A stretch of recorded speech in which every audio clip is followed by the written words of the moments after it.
तर नाशिक पालिकेमध्ये 31 प्रभागांमध्ये 122 जागांसाठी मतदान होत आहे।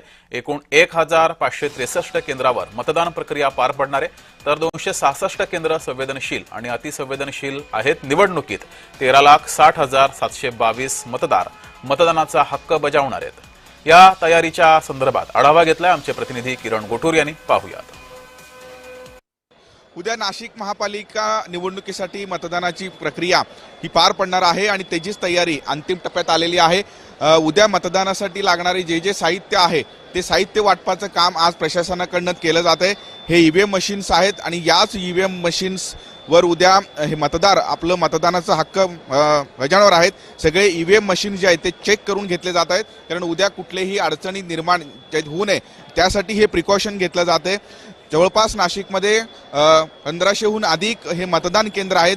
त्या मतदान केंद्रावरती हे ईव्हीएम मशीन्स असतील किंवा अन्य मतदानासाठी लागणारे जे साहित्य आहे त्या सगळ्या गोष्टींचं वाटप आज एकूणच केलं जातोय आणि या 1500 मतदान केंद्रापैकी 200 ते 250 मतदान केंद्र हे संवेदनशील आहेत आणि इथे जास्त प्रिकॉशन घेतला जातोय।